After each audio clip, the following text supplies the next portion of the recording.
Aujourd'hui, j'ai envie qu'on parle d'un sujet qui est répété, vu et revu, la confiance en soi, mais sous un spectre un peu différent d'habitude. Parce qu'effectivement, on parle beaucoup de cultiver la confiance en soi, c'est quelque chose qu'on construit. Ok, ça je le partage.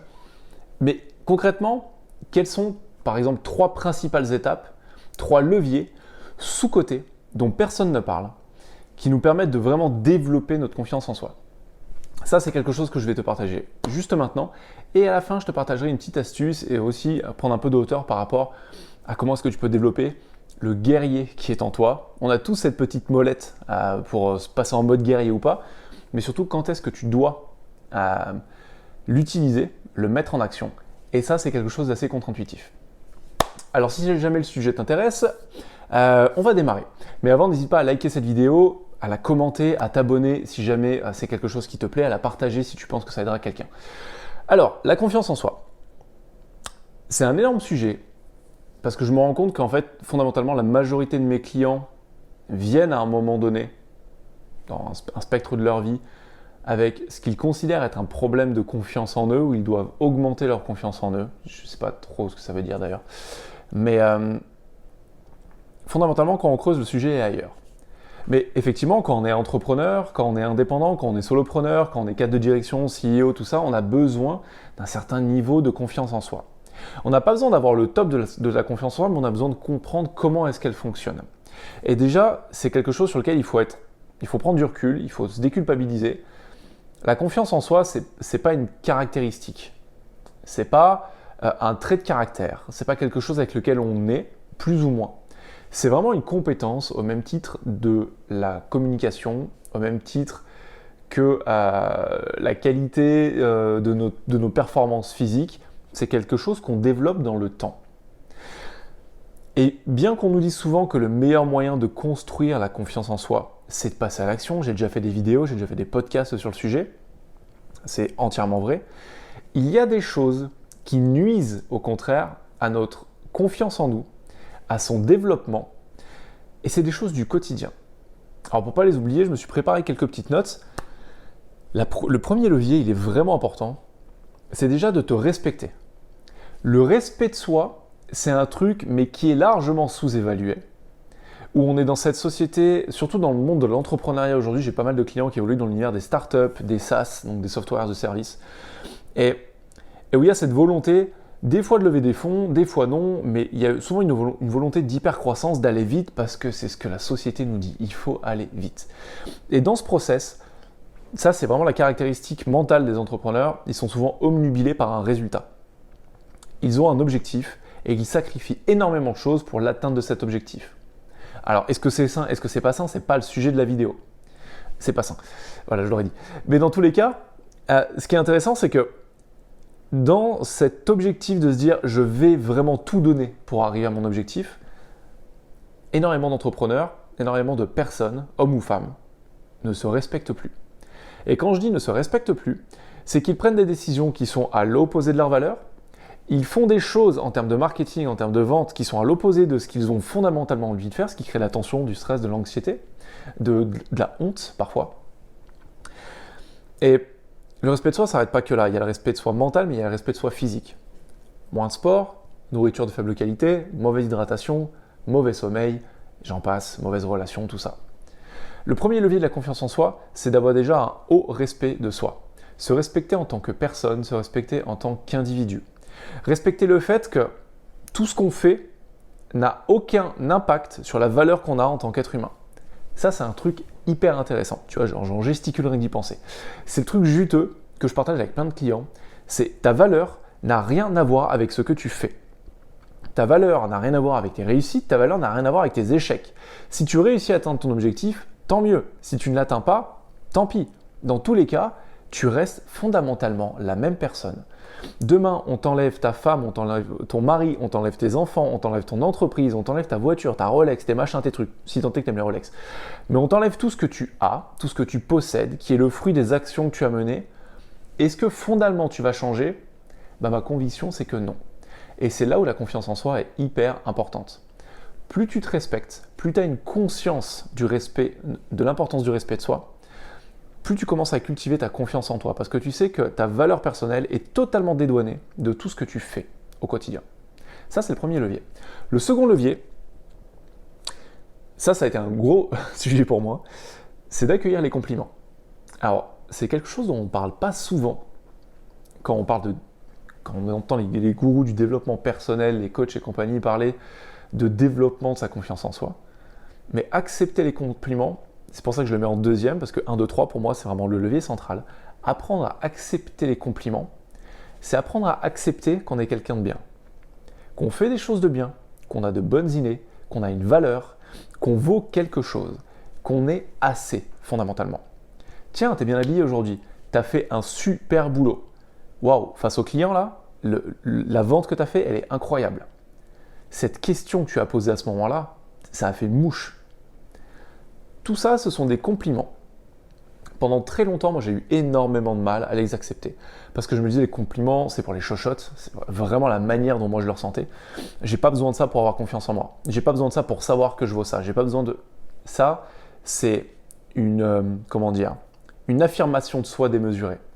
Et l'affirmation de soi démesurée, souvent quand elle prend beaucoup trop de place, c'est qu'il y a une faible confiance en soi.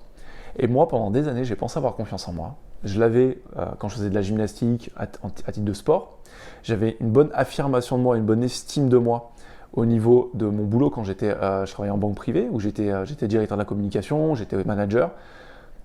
Mais fondamentalement, sur plein d'autres sujets, je n'avais pas confiance en moi. Parce que j'avais du mal, vraiment, c'était épidermique à accepter les compliments. On me faisait un compliment, le premier réflexe que j'avais, c'était de baisser les yeux. Je me disais non, mais c'est bon, c'est gentil, et puis je passais radicalement à autre chose. Le deuxième levier de la confiance en soi qui est largement sous-estimé, c'est d'apprendre à accepter les compliments. À accepter quand on te dit que tu es belle, que tu es beau, que tu es bien habillé, que tu as fait du bon boulot, que tu es quelqu'un de génial, que tu es quelqu'un avec qui c'est cool de traîner, que tu es quelqu'un qui a des qualités, que tu es quelqu'un de puissant, de puissante. Tout ça, ce sont des compliments. Et c'est un truc de malade parce que moi, c'est quelque chose que j'apprends. Je pense que ma fille a 4 ans, depuis qu'elle a 2 ans, c'est le premier mot complexe que je lui ai appris. Les compliments, comme elle disait quand elle avait 2 ans. Et c'est quelque chose qui est récurrent, c'est un jeu entre elle et moi. Quand elle me dit quelque chose de gentil, je lui dis « Tiens, c'est gentil, tu m'as fait un compliment » et je l'accepte. Ça me fait énormément plaisir. Et tu sais que toi aussi, tu es très bien habillé aujourd'hui. Ah bah tu sais, papa, ça me fait plaisir. C'est pas grand-chose. Mais demain, je me dis que peut-être que je gagnerai très bien ma vie, peut-être que j'aurai construit un patrimoine financier. Mais tout ça, c'est pas des choses que j'ai envie de léguer à mes enfants. Ce que j'ai envie de leur léguer, c'est des valeurs et c'est une forte confiance en leur capacité à surmonter toutes les merdes qui leur seront jetées sur leur chemin tout au long de la vie. Pour moi, c'est le plus beau cadeau qu'on puisse faire. Donc le premier levier, c'est de te respecter. Le deuxième levier de la confiance en soi, largement sous-évalué, c'est d'apprendre à accueillir sincèrement les compliments. Le troisième levier, alors c'est un peu galvaudé, mais c'est de cultiver sa résilience. Qu'est-ce que ça veut dire cultiver sa résilience? Qu'est-ce que c'est la résilience? La résilience, pour moi, c'est vraiment cette capacité à te dire, comme je le disais juste avant, la vie va nous envoyer des merdes, des briques dans la tronche, des trucs qui vont nous faire mal, qui vont nous blesser. Et on finit tous à un moment, après cette chute, à remonter. La résilience, c'est se dire, j'ai eu l'impact ici, je suis tombé là, combien de temps j'ai mis pour remonter? Est-ce que c'est une courbe qui a été comme ça? Est-ce qu'elle est comme ça, comme ça, comme ça, comme ça? Aujourd'hui, moi, je sais que quand il se passe quelque chose de super dur dans ma vie, un échec professionnel, un truc comme ça, j'ai tendance à remonter très rapidement en selle. Je ne balaye pas, je ne supprime pas mes émotions. Ça, c'est un autre sujet, ce sera peut-être une autre vidéo. D'ailleurs, j'ai fait des vidéos sur le sujet.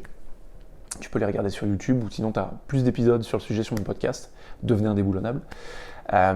Mais la résilience, c'est ça, la capacité à rebondir. J'aime encore plus le terme d'antifragilité, de se dire, c'est bien de tomber après un échec, après une déconvenue, après un revers de la vie. C'est bien de remonter, mais ce qui est bien, c'est pas de remonter au même niveau. C'est d'arriver à tirer les conclusions de nos échecs et à remonter un tout petit peu plus haut. L'antifragilité, c'est ça. C'est tu te fais taper, tu tombes, tu te relèves plus fort parce que tu as tiré les leçons de tes échecs. Et j'ai fait une vidéo que tu retrouveras sur comment tirer des conclusions tous les 90 jours et devenir une nouvelle personne tous les 90 jours. Le lien sera juste à la fin de cette vidéo. Ces échecs, ils sont inévitables. Tu vas forcément en avoir. Et je vais pas te dire, tu vois, de dire tu es un guerrier, on en parlera juste après, de te relever parce que les échecs, c'est quelque chose qui est fait pour toi, c'est bien, il faut apprendre des choses, je l'ai dit juste avant, mais j'ai envie de mettre du contexte, de créer un cadre autour de ça. On n'est pas effectivement dans la suppression dans le mode bulldozer, de te dire j'avance coûte que coûte. Le but, c'est de se rendre compte que les échecs sont là, qu'ils vont créer des émotions négatives, et que ces émotions négatives, elles sont là pour porter un message, elles veulent dire quelque chose. Moi, je te demande vraiment de prendre attention la prochaine fois que tu ressens une émotion négative, de te dire, ok, qu'est-ce qui l'a déclenché? Qu'est-ce qui a fait que je ressens ça? Qu'est-ce que ça signifie pour moi? Et de le faire avec bienveillance. On est dans un monde où on nous dit qu'il faut être absolument heureux, tout le temps, positif, qu'il faut y aller, il faut être des go-getters, aller chercher les trucs. Ok, j'adore ce concept, et pendant des années j'étais comme ça. Mais fondamentalement, il faut bien prendre conscience qu'il n'y a pas d'émotions positives et d'émotions négatives. Il n'y a que des émotions. Des émotions qui sont là pour faire porter notre attention sur notre survie, et des émotions qui sont là, qu'on appelle les émotions positives, qui sont plus là pour nous pousser, pour nous tirer vers l'avant, pour faire en sorte qu'on se reproduise, pour faire en sorte qu'on perpétue l'espèce. Fondamentalement, c'est ça. Éviter la mort, se perpétuer. Donc dans tous les cas, prendre conscience de ça, c'est juste se dire qu'il y a des émotions, toutes les émotions sont là pour nous apporter quelque chose. Et les émotions qu'on considère comme négatives, on a tout intérêt à les accepter avec bienveillance. Pas se flageller en disant « je suis nul, c'est toujours pareil, j'y arrive pas, de toute façon ça arrive qu'à moi », ou on passe en mode victime, ou « je vais jamais arriver à me relever, c'est trop dur, j'abandonne ». On a le droit d'abandonner, on a le droit de se dire ça, on a le droit de se dire qu'on est nul, de temps en temps. Mais il faut faire preuve de bienveillance. Quand il nous arrive quelque chose, on a tendance à le prendre pour quelque chose de personnel, mais fondamentalement, ce qui se passe, ça se passe là-dedans.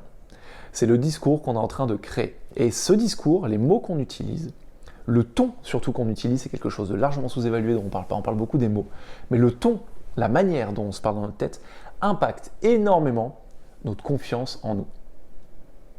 Donc, tu vois, les 3 leviers que vraiment j'avais envie de te présenter aujourd'hui, ce sont ceux-là. C'est le respect de soi, c'est la capacité à accueillir les compliments, quels qu'ils soient, avec authenticité, avec sincérité. Et le troisième, de faire preuve de bienveillance quant à sa propre résilience. La résilience, c'est bien, l'antifragilité, c'est bien, mais tout part d'une question de relation avec toi-même. Comment est-ce que tu te perçois? Quelle est la qualité de ta vie intérieure? Et comment est-ce que tu rebondis? Tu rebondis par rage? Ou est-ce que tu rebondis parce que tu crois en ta capacité à rebondir, à être meilleur et à aller de l'avant avec une parfaite bienveillance? On parle beaucoup de la bienveillance envers les autres, mais fondamentalement, on sera toujours incapable de faire preuve de bienveillance avec les autres si on n'est pas bienveillant avec soi-même. Enfin, pour terminer cette vidéo, je t'avais promis de te parler du mode guerrier. En quelques secondes, parce que je pense que je ferai une autre vidéo bien plus complète sur le sujet, on a tous ce mode guerrier où des fois on se lève et on dit « Allez, j'y vais à fond. Je vais à fond sur telle activité. » Et des fois, ce mode guerrier, c'est un peu comme un bouton sur un ampli de guitare ou en fait, il n'y a que là que j'en vois maintenant des boutons modulateurs. On peut aller de 0 à 10. 0, c'est je suis totalement prudent, frileux, je ne bouge quasiment pas. Et 10, je suis un peu comme un kamikaze qui est prêt à se jeter contre un mur coûte que coûte pour atteindre ce que je veux faire. Ça, c'est en gros l'idée que je te donne derrière ce niveau d'énergie du mode guerrier. Quand tu abordes une situation, un challenge, un objectif, où est-ce que tu te situes entre 0 et 10? Il faut avoir conscience plutôt que c'est vraiment quelque chose que tu peux moduler. Que des fois tu vas être à 8 sur 10, que des fois tu vas être à 4 sur 10. Et c'est là où on se plante souvent. Parce que ce mode guerrier, tu peux vraiment l'actionner toi-même. Pour l'actionner, tu dois avoir conscience de ce réglage. Tu dois avoir conscience de tes émotions, de ce que tu ressens, du niveau d'énergie qui afflue dans ton corps au moment où tu t'apprêtes à faire quelque chose. Mais attention, ce que je vais te dire, c'est quelque chose que tu n'as sûrement jamais entendu. On te dit qu'il faut tout le temps être à fond pour aborder une situation. Eh bien, c'est faux. C'est même l'inverse. Je vais prendre... j'étais à un match de rugby ce week-end. Et c'était, par exemple, les phases... pour la Pro D2, c'était le match de Grenoble. Ils allaient s'ils gagnaient, ils rentraient dans les phases finales. Dans ces moments-là, on a tendance à dire aux personnes qu'il faut rentrer en mode guerrier. Il faut avoir un discours hyper puissant. Rentrer hyper pompé, hyper chaud. Y aller à fond, se donner, s'engager à fond là-dedans. Dans vraiment l'action qu'il y a à donner. Et que par contre, pour les matchs moins importants, il faut être engagé, mais on met moins de pression. On est peut-être à un 4, à un 5 sur 10. Fondamentalement, ce que je me rends compte, c'est qu'on ferait mieux de gérer les choses de la manière inverse.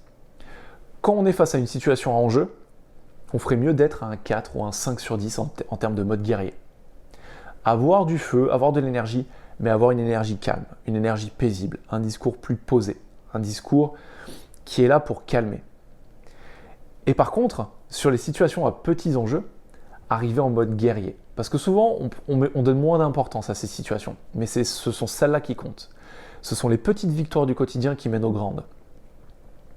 Fondamentalement, quand on déteste, là on est en pleine déclaration d'impôt, quand on déteste faire ça, quand on déteste s'occuper de sa comptabilité, on ferait mieux de se mettre en mode guerrier et de se dire j'y vais à fond. Parce que c'est là justement où on en a besoin. Alors que par exemple, disons que demain, j'ai un prospect au téléphone et que si je signe pas ce prospect, ma boîte coule, disons. Donc, je vais avoir tendance à y aller en mode guerre, dire il faut tout que je donne, il faut que je sois à fond, il faut que je fasse ci, il faut que je sois ça, il faut que je fasse ressentir ça, il faut que j'ai telle énergie. Ça va me dépasser. Ça va être une énergie qui va être plutôt étouffante plutôt que bloquante. La personne en face de moi risque de le ressentir et fondamentalement va se dire il y a un truc qui cloche. On a tous un détecteur de bullshit, un détecteur de trucs qui fait qu'il y a une inadéquation dans une relation entre deux personnes. On le ressent ça.